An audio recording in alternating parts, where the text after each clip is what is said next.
जो उदय काल के सूर्यमंडल की सी कांति धारण करने वाली हैं, जिनकी 4 भुजाएं और 3 नेत्र हैं, तथा जो अपने हाथों पाश, अंकुश, वर एवं अभय की मुद्रा धारण किए रहती हैं, उन शिवा देवी का मैं ध्यान करता हूँ। ऋषि कहते हैं, राजन, इस प्रकार मैंने तुमसे देवी के उत्तम महात्म्य का वर्णन किया। जो इस जगत को धारण करती हैं, उन देवी का ऐसा ही प्रभाव है। वे ही विद्या ज्ञान उत्पन्न करती हैं। भगवान विष्णु की महामाया स्वरूपा उन भगवती के द्वारा ही तुम ये वैश्य तथा अन्यान्य विवेकी जन मोहित हुए हैं तथा आगे भी मोहित होंगे। महाराज, तुम उन्हीं परमेश्वरी की शरण में जाओ। आराधना करने पर वे ही मनुष्यों का भोग, स्वर्ग तथा मोक्ष प्रदान करती हैं।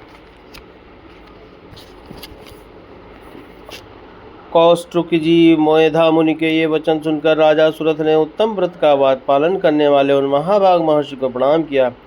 वे अत्यंत ममता और राज्यापहरण से बहुत खिन्न हो चुके थे। महामुनि इसीलिए विरक्त होकर वे राजा तथा वैश्य तत्काल तपस्या को चले गए और वे जगदम्बा के दर्शन के लिए नदी के तट पर रहकर तपस्या करने लगे। वे वैश्य उत्तम देवी सूक्त का जप करते हुए तपस्या में प्रवृत्त हुए।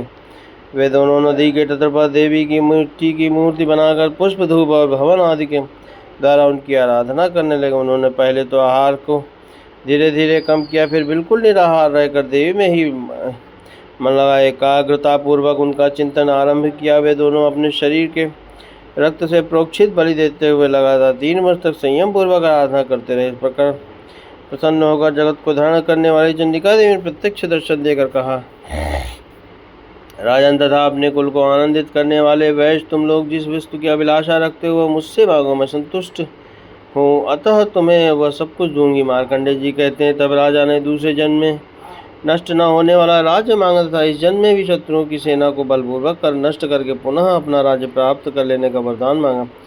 वैश्य का चित्त संसार की ओर से खिन्न एवं विरक्त हो चुका था और वे बड़े बुद्धिमान थे।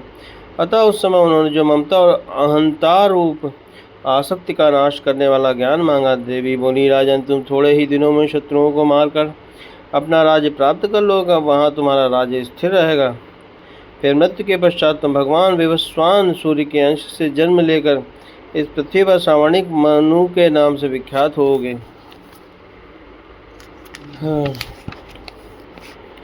वैश्यवर्य, तुमने भी जिस वर को मुझसे प्राप्त करने की इच्छा की है उसे देती हूँ। तुम्हें मोक्ष के लिए ज्ञान प्राप्त होगा। मार्कंडेय जी कहते हैं, इस प्रकार उन दोनों को मनोवांछित वरदान देकर तथा उनके द्वारा भक्तिपूर्वक अपनी स्तुति सुनकर देवी अंबिका तत्काल अंतर ध्यान हो गई। इस तरह देवी से वरदान पाकर क्षत्रियों में श्रेष्ठ सुरथ सूर्य से जन्म ले सावर्णी नामक मनु होंगे। इस प्रकार से मार्कंडेय पुराण में सावर्णिक मनवंतरी कथा के अंतर्गत देवी महात्म्य में सुरथ और वैश्य को वरदान नामक 13वां अध्याय पूरा हुआ।